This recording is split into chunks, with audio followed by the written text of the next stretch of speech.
Amruthaveni lice kit presents daily news പ്രഭാത വാർത്തകൾ powered by Pulimoottil silks KSFE in association with Joy Alukkas. ഇത്തവണ first അടിക്കില്ലേ നമ്മള്?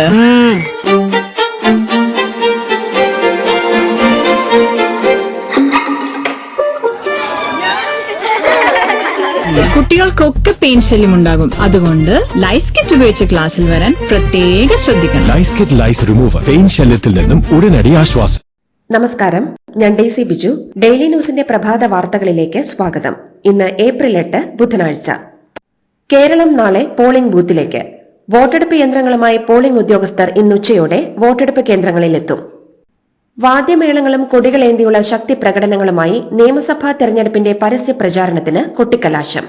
ഇനി നിശബ്ദ പ്രചരണം. കേരളത്തിന്റെ അടുത്ത 5 വർഷത്തെ ഭരണത്തിന് 2.70 കോടി വോട്ടർമാർ നാളെ വിധിയെഴുതും. സമാധാന കരാറിൽ ഒപ്പിട്ടില്ലെങ്കിൽ ഇന്ന് രാത്രി ഒരു നാഗരികത തന്നെ ഇല്ലാതാക്കുമെന്ന് American president Donald Trump. Truth സോഷ്യലിൽ പങ്കുവച്ച കുറിപ്പിലാണ് ഈ ഭീഷണി. അമേരിക്കൻ വൈസ് പ്രസിഡന്റ് JD വാൻസും സമാനമായ ഭീഷണി മുഴക്കി. ഇതേസമയം US-ഉമായി ഇനി ഒരു ചർച്ചയുമില്ലെന്ന് ഇറാൻ. ഇറാനിലുള്ള ഇന്ത്യക്കാർ 2 ദിവസം പുറത്തിറങ്ങരുതെന്ന് ഇന്ത്യൻ എംബസി ആവശ്യപ്പെട്ടു. ശബരിമലയിലെ യുവതീ പ്രവേശനത്തിൽ 5-അംഗ ബെഞ്ചിന്റെ വിധി തിരുത്തണമെന്ന് കേന്ദ്ര സർക്കാരിന്റെ solicitor general Tushar Mehta supreme കോടതിയെ അറിയിച്ചു. മതത്തിന്റെ അനിവാര്യ ഘടകമെന്തെന്ന് കോടതികൾ മാത്രം തീരുമാനിക്കുന്നത് ഉചിതമല്ലെന്നും തുഷാർ മേത്ത വാദിച്ചു.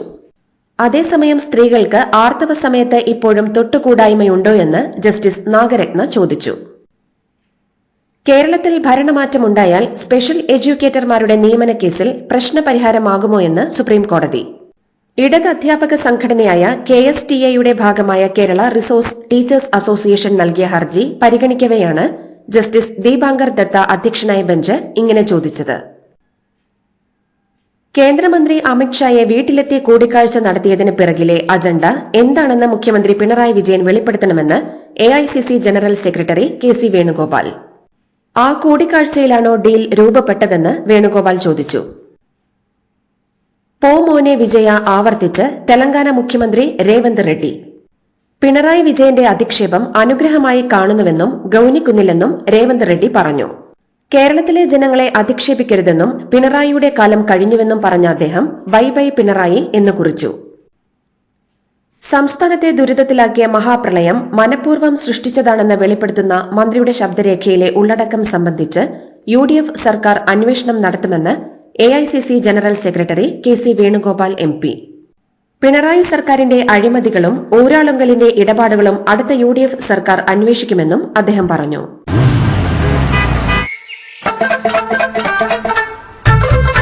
എല്ലാവർക്കും വന്നു ഡാൻഡ്രഫ്, എന്തു ചെയ്യും ചേട്ടാ?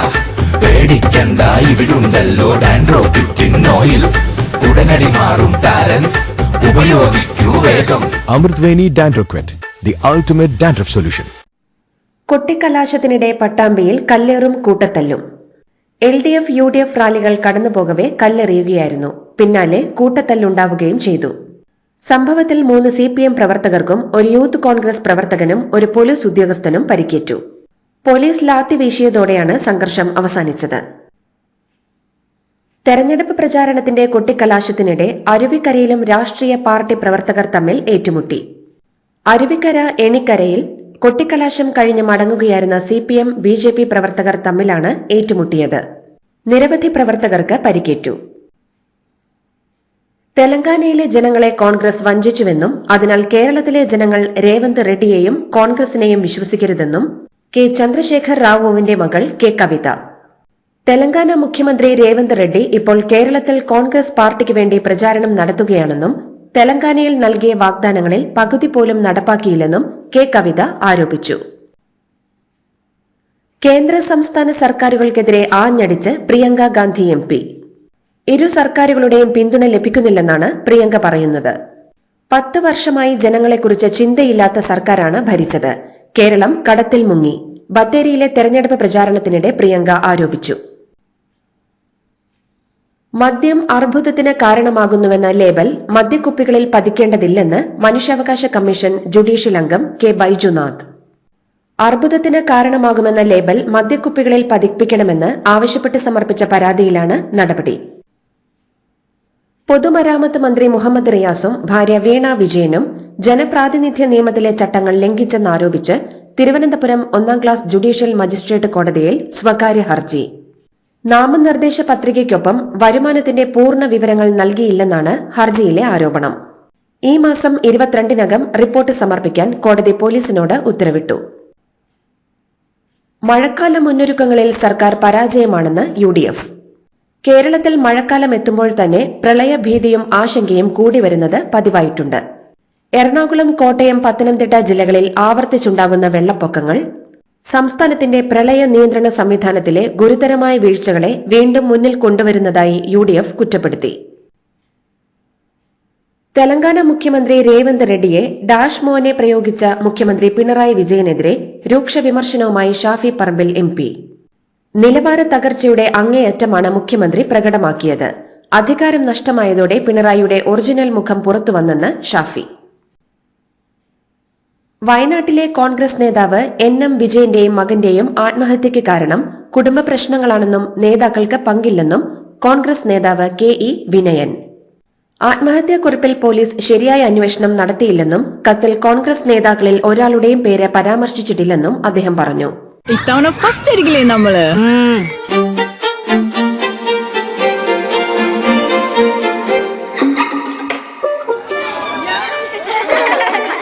കുട്ടികൾക്കൊക്കെ പെയിൻ ശല്യമുണ്ടാകും. അതുകൊണ്ട് ലൈസ് കിറ്റ് ഉപയോഗിച്ച് ക്ലാസ്സിൽ വരാൻ പ്രത്യേകം ശ്രദ്ധിക്കണം. ലൈസ് കിറ്റ് ലൈസ് റിമൂവർ പെയിൻ ശല്യത്തിൽ നിന്നും ഉടനടി ആശ്വാസം.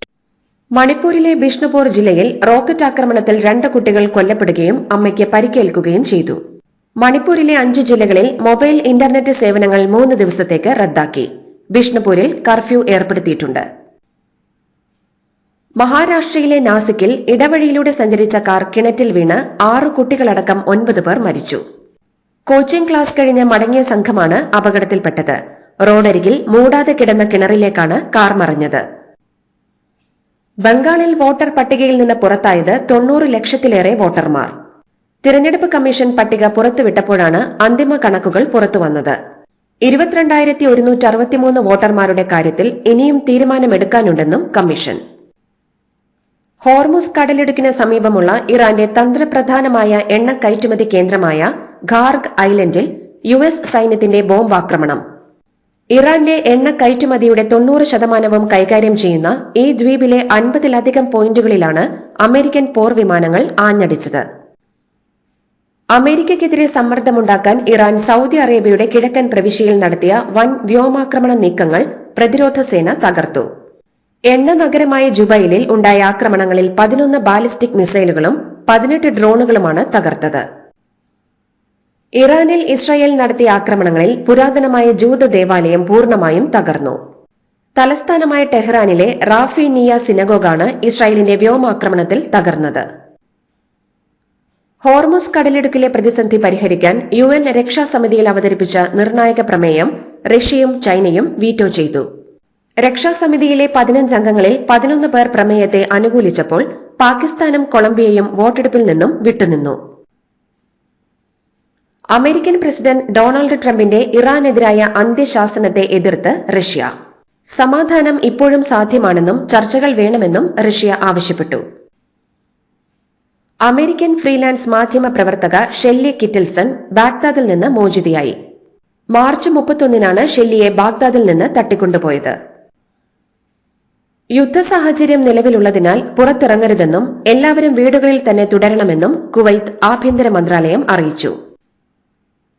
വ്യോമാക്രമണ ഭീഷണിയുടെ പശ്ചാത്തലത്തിൽ താൽക്കാലികമായി അടച്ച സൌദി അറേബ്യയെയും ബഹ്റൈനെയും തമ്മിൽ ബന്ധിപ്പിക്കുന്ന കിങ് ഫഹദ് കോസ്വേയിൽ വാഹന ഗതാഗതം പുനരാരംഭിച്ചു. ഇറാനിലുള്ള ഇന്ത്യക്കാർക്ക് അതീവ ജാഗ്രതാ നിർദ്ദേശം. സുരക്ഷാ വെല്ലുവിളികൾ കണക്കിലെടുത്ത് ഇറാനിലുള്ള മുഴുവൻ ഇന്ത്യൻ പൌരന്മാരും അടുത്ത 48 മണിക്കൂർ നേരം വീടിനുള്ളിൽ സുരക്ഷിതമായി ഇരിക്കണമെന്ന് ടെഹ്റാനിലെ ഇന്ത്യൻ എംബസി കർശനമായി നിർദ്ദേശിച്ചു. IPLൽ രാജസ്ഥാൻ റോയൽസിന് 27 റണ്ണുകളുടെ വിജയം. 11 ഓവറിൽ രാജസ്ഥാൻ റോയൽസ് 150 റൺസ് നേടിയപ്പോൾ മുംബൈക്ക് 123 റൺസ് നേടാനേ കഴിഞ്ഞുള്ളൂ. ഗുവാഹത്തി ബർസപര ക്രിക്കറ്റ് സ്റ്റേഡിയത്തിൽ മഴയെ തുടർന്ന് മത്സരം 11 ഓവറാക്കി ചുരുക്കിയിരുന്നു. ടോസ് നഷ്ടപ്പെട്ട് ബാറ്റിംഗിനെത്തിയ രാജസ്ഥാൻ റോയൽസിനെ 32 പന്തിൽ പുറത്താവാതെ 77 റൺസ് നേടിയ യശസ്വി ജയ്സ്വാളിന്റെ അർദ്ധ സെഞ്ചുറിയാണ് കൂറ്റൻ സ്കോറിലേക്ക് നയിച്ചത്.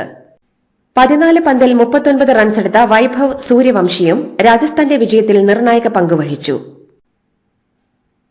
മുൻ ക്യാപ്റ്റൻ തമീം ഇക്ബാലിനെ ബംഗ്ലാദേശ് ക്രിക്കറ്റ് ബോർഡിന്റെ പ്രസിഡന്റായി നിയമിച്ചു.